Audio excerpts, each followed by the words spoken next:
ما بعد فاعوذ باللہ من الشیطان الرجیم بسم اللہ الرحمن الرحیم وسارعوا الی مغفرۃ من ربکم وجنۃ عرضها السماوات والارض اعدت للمتقین الذين ينفقون في السراء والضراء والكاظمين الغيظ والعافين عن الناس والله يحب المحسنين صدق الله العظيم. الصلاة والسلام عليك يا رسول الله، الصلاة والسلام عليك يا حبيب الله،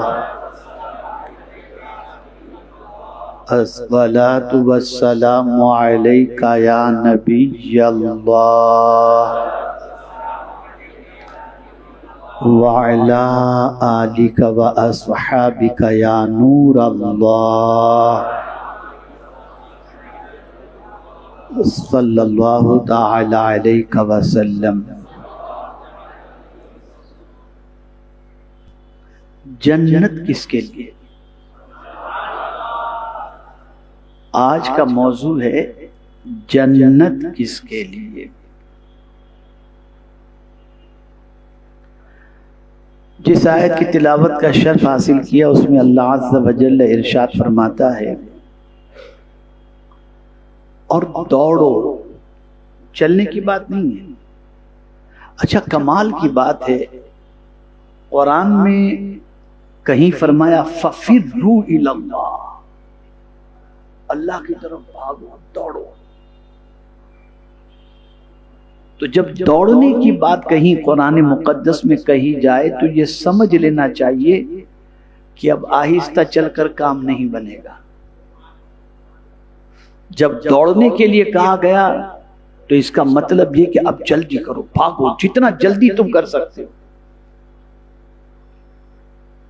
تو یہاں اللہ عز و جل نے ارشاد فرمایا وَسَارِعُوا إِلَى مَغْفِرَةٍ مِّن رَبِّكُمْ، اور دوڑو اپنے رب کی بخشش اور ایسی جنت کی طرف جس کی چوڑان میں سب آسمان و زمین آ جائیں. تو مغفرت کی طرف دوڑو. مفسرین فرماتے ہیں اس سے مراد یہ کہ ایسے کاموں کی طرف دوڑو جن کاموں کی طرف دوڑنے کے بعد اللہ تمہاری مغفرت فرما دے. اور یہ بات ہمیشہ کے لیے ذہن میں رکھنا، بخشش ہی بہت بڑی چیز ہے. تقریباً انبیاء کرام نے جو اللہ کی بارگاہ میں دعا کی نا، اس میں وغفر کا لفظ آپ کو ملے گا کہ بخشش کی دعا انہوں نے ضرور کی. حضرت ابراہیم علیہ السلام نے دعا کی ربنا اغفر لی ولوالدی. حضرت آدم علیہ السلام نے دعا کی ربنا ظلمنا انفسنا وان لم تغفر لنا وترحمنا لنکونن من الخاسرین.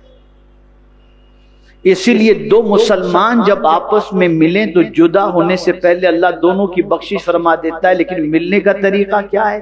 کیا کہیں گے؟ یغفر اللہ لنا ولکم. جب ہم نماز جنازہ پڑھتے ہیں، نماز جنازہ کی دعا پڑھتے ہیں تو وہاں بھی مغفرت، اللہم اغفر لحینا و میتنا. مغفرت بہت بڑی چیز ہے. تو قرآن کہتا ہے ایسے راستے کی طرف بڑھو جس راستے کی طرف بڑھنے کے بعد اللہ کی بخشش تمہیں نصیب ہو سکے. اسی لیے ایک بہت اہم نکتہ عرض کر دوں. ایک عظیم ماضی قریب کے بزرگ گزرے ہیں، قائد اہل سنت علامہ شاہ احمد نورانی صاحب علیہ رحمہ. وہ جب وضو کرتے تو اپنے اعضائے وضو کو اس طریقے سے نہیں پہنچتے تھے کہ پورا ایسے گھیس لیا اور خشک کر لیا، نہیں، ہلکے سے تری باقی رکھتے تھے. کسی نے پوچھا حضور یہ تری باقی رکھنے کی وجہ؟ فرماتے یہ تری قیامت کے دن میزان کے اندر تولی جائے گا.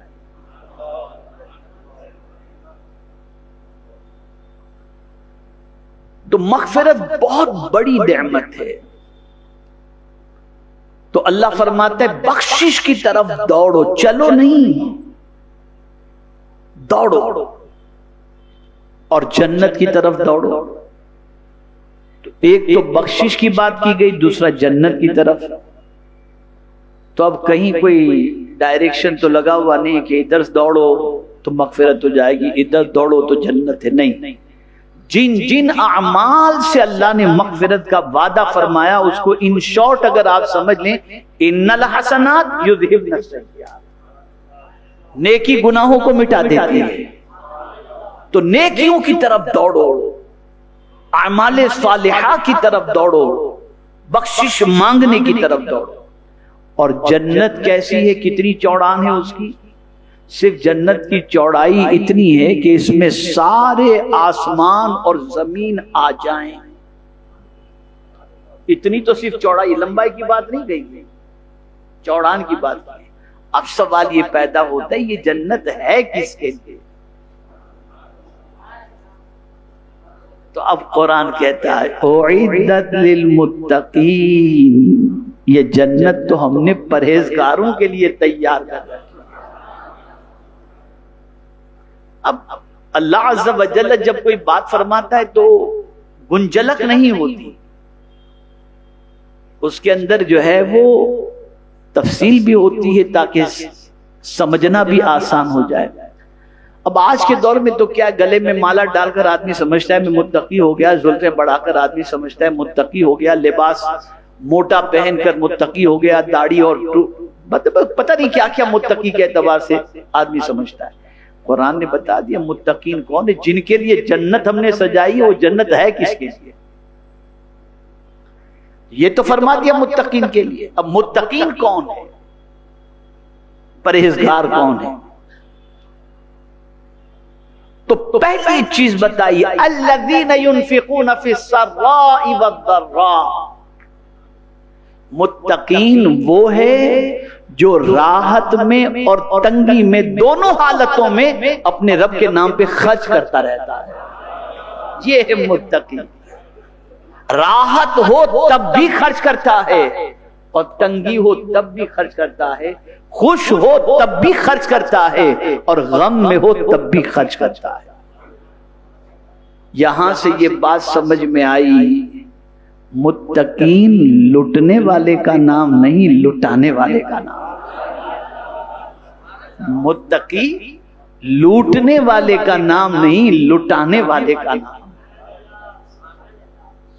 اب تو اس لبادے میں لوٹا جا رہا ہے، لٹایا نہیں جا رہا.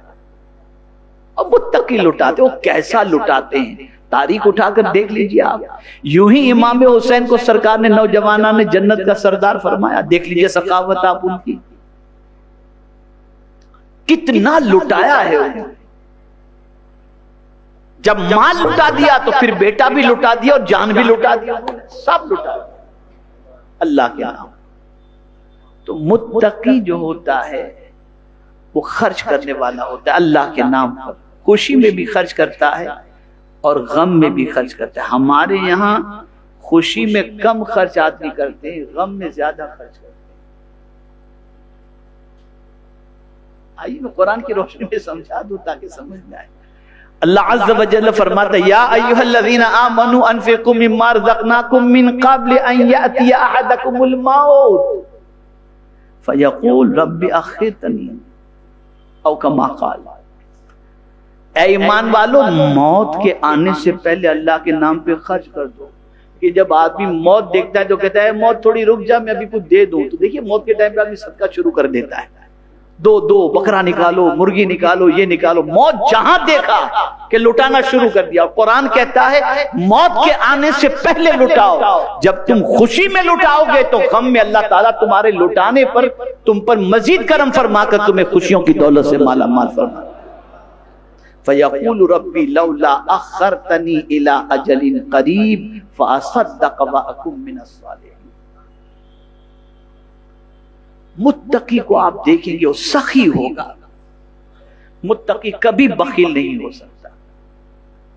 اور بخیلی یہ جہنم کے ایک درخت میں سے، درخت کی ٹہنی ہے، اور جس نے بخیلی کو پکڑ لیا سمجھ لیجئے اس نے جہنم کے درخت کو پکڑ لیا، اور جس نے سخاوت کو پکڑ لیا اس نے جنت کی ٹہنی کو پکڑ لیا۔ سخاوت بہت بڑی چیز ہے، بہت بڑی چیز ہے، اتنی بڑی چیز ہے، اتنی بڑی چیز ہے کہ آقا کریم صلی اللہ علیہ وسلم فرماتے ہیں السخی حبیب اللہ ولو کان فاجر، سخی اللہ کا محبوب ہے اگرچہ وہ گنہگار کیوں نہ ہو، لیکن وہ اللہ کو پسند ہے، اللہ کو محبوب ہے۔ اسی لیے تو میرے آقا کی شان امام عشق و محبت نے بیان کی نا، کیا بیان ہے، واہ کیا جود و کرم ہے شہ بطحا تیرا۔ جود اور کرم یہ دو لفظ اعلی حضرت استعمال فرمائے، دونوں میں فرق ہے۔ کرم اس کو کہتے ہیں کہ بن مانگے اور طلب سے سوا مل جائے، تو حضور کسی کو بن مانگے بھی دے دیتے تھے اور اس کو جتنی چاہت ہوتی تھی اس سے زیادہ بھی دے دیتے تھے۔ اور سرکار صلی اللہ علیہ وسلم نے خود اپنے بارے میں اور رب کے بارے میں ارشاد فرمایا کہ اللہ اجود، اللہ سب سے زیادہ سخی ہے، اور اللہ کے بعد میں محمد صلی اللہ علیہ وسلم سب سے زیادہ سخی۔ سخاوت انسان کے اندر اگر پیدا ہو گئی لوگوں کا محبوب بن جاتا ہے اور اللہ کا بھی محبوب بن جاتا ہے۔ تو متقی جو ہوتے ہیں جن کے لیے جنت سجائی گئی ہے، ان کی پہلی صفت قرآن نے بیان کی الذین ينفقون فی السراء والضراء، جو راحت و غم میں، خوشی اور غم میں اللہ کے نام پہ خرچ کرتے ہیں۔ دوسری صفت والکاظمین الغیظ، اور غصے کو پینے والے۔ متقی کبھی غصہ جو ہے نا وہ ناک پہ لے کے نہیں گھومتا، متقی غصے کو پی جاتے ہیں، اس لیے کہ وہ جانتے ہیں کہ حضور صلی اللہ علیہ وسلم کا ارشاد ہے جس نے حق پر رہتے ہوئے اپنے غصے کو پی لیا اللہ اسے جہنم سے روک لے گا۔ اور حضور صلی اللہ علیہ وسلم فرماتے ہیں کہ دو گھونٹ ہیں بہت کڑوے لیکن اللہ کو بڑے پسند ہیں، ان میں سے ایک جو ہے غصہ پی جانا۔ اب یہ غصے کے بارے میں پھر زندگی رہی تو میں بتاؤں گا، یہ ایک بڑا یونیک ٹاپک ہے غصے کو لے کر، کہاں غصہ کر سکتے ہیں کہاں نہیں کر سکتے، کون سا غصہ پی جانا اور کون سے غصے کے اندر پینا نہیں۔ بہرحال تو متقی جن کے لیے اللہ نے جنت بنائی ہے سب، تو ان کے بارے میں فرمایا کہ والکاظمین الغیظ والعافین عن الناس، اور لوگوں کی خطاؤں کو معاف کرنے والے۔ متقی کبھی ریونج یا انتقام کا سوچتا ہی نہیں، وہ تو معافی کرنے ہی کو پسند فرماتا ہے، اس لیے کہ معافی کرنا اللہ کی سنت ہے، معاف کرنا اللہ کی سنت ہے، اور ہر ولی اللہ عز و جل کی سنت کو اپنانا پسند کرتا ہے۔ اسی لیے ہم دعا کرتے ہیں تو کہتے ہیں اللہم انک عفو تحب العفو فاعف عنا یا کریم۔ اور ایک حدیث سن لیجئے، زندگی پر یاد رکھیے گا، بہت اہم حدیث ہے، ساری حدیث اہم ہیں لیکن یہ حدیث یاد رکھیے گا۔ نفس جہاں آ کر ہمیں روک دیتا ہے، اکڑ ہمارے اندر پیدا کرتا ہے، وہ کیا ہے حدیث؟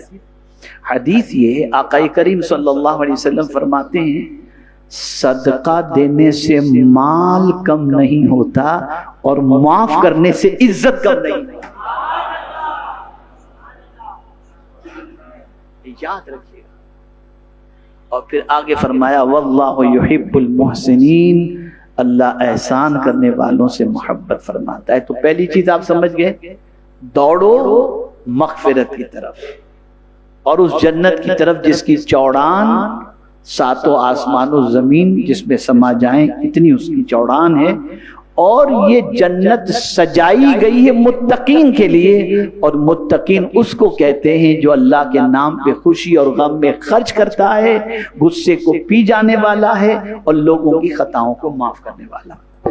یہاں تک تو بات آئی دوڑنے کی، اب آئیے دوسری ایک آیت آپ کے سامنے پیش کروں۔ یہ میرا بہت فیوریٹ ٹاپک تھا، جیسے میں آج بہت اچھی طرح سے سمجھاتا، لیکن خیر اللہ کی مرضی، جیسا چاہتا ہے ویسا ہی ہوتا ہے۔ اب دوسری آیت سابقوا الی مغفرۃ من ربکم، پہلے کیا فرمایا؟ سارعوا الی مغفرۃ من ربکم، اب دوسری آیت میں کیا فرمایا؟ سابقوا الی مغفرۃ من ربکم وجنۃ عرضها کعرض السماء والارض۔